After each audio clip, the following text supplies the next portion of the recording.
இன்னொரு ஒரு சின்ன எடுத்துக்காட்டு சொல்றேன். கொசு ஒழிக்கணும்னு நீங்க எல்லாரும் பேசுறீங்க. கொசுவால டெங்கு வருது, மலேரியா வருது, அது வருது, இது வருதுன்னு அரசாங்கம் டெய்லியும் பேசுது. நான் சொல்றேங்க, கொசுனால இவ்வளவு பிரச்சனை வரதுக்கு அடிப்படை காரணம் என்ன தெரியுமா? நம்ம ஊர்ல முனிசிபாலிட்டியில கொசு மருந்து அடிக்கிறாங்க பாருங்க, அதுதான் காரணம். என்னடா அது கொசு மருந்து அடிக்கிறதுனால எப்படா கொசு பரவுன்ற ஒரு குழப்பம் இருக்குல்ல. நீங்க நல்லா இயற்கையை புரிஞ்சுட்டீங்கன்னா, கொசு மருந்து அடிக்கிறாங்களா, கொசு குட்டைகள்ல தேங்கின இதுகள்ல உருவாகுது அதிகமா. அப்படி உருவாகிற கொசு சில நாட்கள்ல உருவாயிடும். இந்த கொசுக்கு அந்த உற்பத்தியை குறைக்கிறதுக்கு அந்த குளத்திலையும் குட்டையிலும் விலங்குகள் உண்டு. எப்பவுமே ஒரு தேவையில்லாத ஒரு உணவு பொருள் இருந்துச்சுன்னா அதை திங்கக்கூடிய மிருகங்கள் அங்க அதிகமாயிரும். மான் கூட்டம் இருக்கிற இடத்துல புலி இருக்கும், சிறுத்தை இருக்கும், கரடி இருக்கும், எல்லாமே இருக்கும். அது வேட்டையாடி திங்கிற உணவு இருக்கும். அப்ப கொசுவோட புழுக்களும் கொசு அதிகமா உற்பத்தி பண்றது கொசுவை உணவாக கொண்டு உட்கொள்ளக்கூடிய உயிரினங்கள் பக்கத்துல உருவாயிரும், பெருகிடும். ஏன்னா உணவு எக்ஸஸா இருக்கு, அதை பயன்படுத்தி பெருகும். இப்ப என்ன பண்றாங்க, இந்த கொசு மருந்து அடிக்கும் பொழுது அந்த குளத்துல இருக்கக்கூடிய தவளை தலைப்பட்ட அந்த டேட்போல் சாகடிச்சிடுறாங்க, தவளைகளை கொண்டுடுறாங்க. இந்த மருந்து அடிக்கிறதுனால சாகிறதுல அதுவும் சாகுது. தட்டாம்பூச்சியோடைய லார்வே, அதுவும் கொசுவை கண்ட்ரோல் பண்றதுக்கு மிக முக்கியமான பொருள், அதுவும் செத்து போயிடும். தட்டாம்பூச்சியும் செத்து போயிடும். எல்லா கொசுவை எதெல்லாம் திங்குமோ, கொசு எதுக்கெல்லாம் உணவா இருக்கோ அது எத்தனையும் இந்த மருந்து அடிச்சு கொண்டுருவாங்க. கொசு 2-3 நாள்ல வளர்ந்துரும். அந்த மருந்தோட இது பாத்தீங்கன்னா ஒரு 5 நாளைக்கு அந்த மருந்து தாக்கு பிடிக்குன்னா அந்த 5 நாள்ல இதெல்லாம் செத்து போயிருமா? அடுத்த அந்த 5 நாள் மருந்து தீர்ந்த உடனே கொசு மட்டும் உற்பத்தி ஆயிரும். ஆனா இதுக்கெல்லாம் உற்பத்தி ஆகி வர்றதுக்கு லேட் ஆகும். இதுகளோட லைஃப் ஸ்பேன், இதோட உற்பத்தி இதெல்லாம் லேட் ஆகி வரும். அது லேட் ஆகிறதுக்குள்ள கொசு அதிகமா போயிருது. இது எதுக்கு இந்த கொசு அதிகப்படுத்துறாங்கன்னா, அப்பதான் ஆல் அவுட் வைக்க முடியும், அப்பதான் கொசு பத்தி வைக்க முடியும், அப்பதான் காயில் வைக்க முடியும், அப்பதான் ஓராமாசம் வைக்க முடியும். இதெல்லாம் என்ன கம்பெனி? பன்னாட்டு கம்பெனி. அப்ப கொசு தீந்து போச்சுன்னா இதெல்லாம் என்ன ஆகும்? எவ்வளவு லாஸ். ஒவ்வொருத்தன் வீட்லயும் ஆல் அவுட் இருக்கா? தமிழ்நாட்டோட மக்கள் தொகை என்ன? ஒரு வீட்டுல 4 ரூம் இருந்தா 4 ரூமுக்கு ஆல் அவுட் இருக்கா? அந்த ஆல் அவுட் அந்த காயில் தீருதா? அந்த காயிலோட விலை ஒரு 50 ரூபான்னு ஒரு கணக்கை போட்டு தமிழ்நாடு முழுக்க எத்தனை வீடுகள் இருக்கு, எத்தனை ஊர் இருக்குன்னு கணக்கு போட்டு கொஞ்சம் பாருங்க. கொசுவை வச்சு மட்டுமே இங்க எவ்வளவு பெரிய லாபத்தை எடுத்துக்கிட்டு இருக்காங்க. இந்த ஜல்லிக்கட்டுக்கு பின்னாடி ஒரு தடை வந்துச்சுல, அதுக்கு பின்னாடி நீங்க ஒரு கார்பரேட் நிறுவனம் மறைமுகமா செயல்படாத சொன்னீங்களே, அதுதான் இலுமினாட்டி அரசியல். அதுதான் இலுமினாட்டி. நான் சொல்றது, கார்பரேட் அவங்களோட வியாபாரத்தை பெருக்கிறதுக்கு மக்களை பழி கொடுத்தாலும் தப்பு இல்லைன்னு சொல்லிட்டு ஒரு முடிவெடுத்து வராங்க பாருங்க, அதுதான் இலுமினாட்டி அரசியல். அதுதான் நமக்கு ஆபத்தா போயிட்டு இருக்கு. அவன் நேர்மையா வியாபாரம் பண்ணிட்டு அவன் பொருள் நல்ல தரமா இருக்கு கொண்டு விக்கிறான், பிரச்சனை இல்ல. அவன் பொருளை நம்ம கிட்ட திணிக்கிறான், விக்கல திணிக்கிறான்.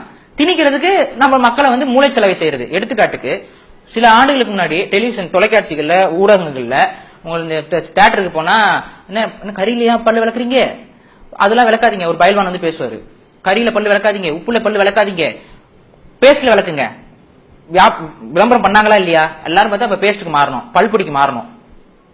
இப்ப என்ன பண்றான், உங்க பேஸ்ட்ல உப்பு இருக்கா, உங்க பேஸ்ட்ல அது இருக்கா, இது லொட்டு இருக்கா, கறி இருக்கா? இப்ப கறி பல்லுக்கு நல்லது, கார்பன் பிரிசில்ஸ் நாங்க கொண்டு வரோம் புதுசா, எல்லா கம்பெனி வரானா?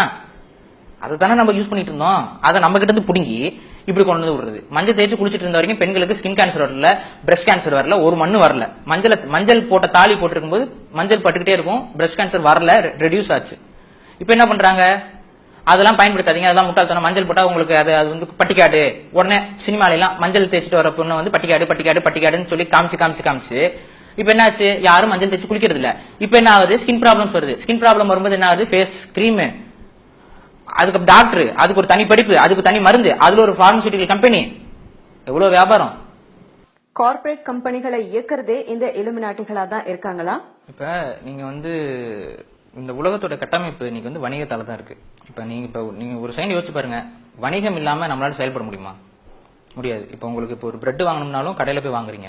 அந்த கடையை இப்ப நம்ம ஊர்ல இருக்கிற சாதாரண பெட்டி கடை இருக்கிற வரைக்கும் பிரச்சனை இல்லை. அதுவே வால்மார்ட் வந்துருச்சுன்னா இலுமினாட்டி உள்ள வந்துட்டான். அப்ப இந்த வால்மார்ட் உள்ள கொண்டு வரணுங்கிறதுக்காக பெட்டி கடை எல்லாத்தையும் காலி பண்ற வேலையை வால்மார்ட்டுக்கு சைன் பண்றாங்களா அரசியல்வாதிகள், அப்ப அது இலுமினாட்டிகளோட சரிதானே? இந்த மாதிரி தான் சின்ன சின்ன விஷயமா இருந்தா கூட. இப்ப மெடிக்கல் ஃபீல்டு நம்ம ஊர்ல சித்த மருத்துவம் இருந்துச்சு, ஆயுர்வேத மருத்துவம் வட இந்தியால இருந்துச்சு. இந்த மருத்துவங்கள்லாம் இருக்க வரைக்கும் நம்ம யாரையும் போயிட்டு வெளியில போய் மருந்து வாங்கல, நம்ம ஊர்லயும் ஆரோக்கியமா வாழ்ந்தவங்க இருக்கிறாங்க. ஆனா இப்ப நம்மளுடைய மருந்து சார்ந்தது எல்லாமே அவங்க தனியார் நிறுவனங்கள் கையில தான் போறோம். அது எல்லாமே வெளிநாட்டு கம்பெனி, அது எல்லாமே கார்பரேட்ஸ். இப்ப அவங்க என்ன பண்றாங்க, புதுசா நோயை உருவாக்குறாங்க. அப்ப அந்த நோயை உருவாக்குறதுக்கான என்னென்ன விஷம் மருந்து, என்னென்ன விஷம்லாம் நோயை உருவாக்குறதுக்கு வேணும். நம்ம காலையில எடுத்து பல்லு விளக்குறோம், அந்த பல்லு விளக்குற டூத் பேஸ்ட்ல ஃப்ளோரைட் இருக்கு. ஃப்ளோரைட் எடுத்து நீங்க வாயில போட்டீங்கன்னா செத்து போயிருவீங்க. ஆனா ஃப்ளோரைட் கண்டென்ட் நீங்க டெய்லியும் காலையில இருந்து விளக்கிட்டு இருக்கீங்க. ஒரு பாய்சனை டெய்லியும் உங்களுக்கு கொடுத்துட்டு இருக்காங்க. பாய்சன் தானே, சின்ன டோசேஜ்ல எடுத்தா கொஞ்சம் நாள் ஆகும். அப்ப மவுத் கேன்சர் வராம இருக்குமா? மவுத் கேன்சர் வரதுக்கு மெயின் காரணமே டூத் பேஸ்ட் யூஸ் பண்றதுதான். டூத் பேஸ்ட் யூஸ் பண்றதுல மவுத் கேன்சர் வரும். அப்ப இதை வச்சு அவன் வியாபாரம் பண்ணுவான். இப்ப கேன்சருங்கிறது என்னது? நம்மளுடைய வாழ்வியல் சூழல்ல இருந்து நம்மளை மாத்தி விட்டுட்டு நம்ம உடம்புக்கு ஒவ்வாத பொருட்களை கொடுக்கறனால உடம்பு வந்து கெட்டு போகுது. உடம்பு கெட்டு போறதுனால தப்பா நம்ம உடம்பு மாறி கேன்சர்னு ஒரு நோய் உருவாகுது.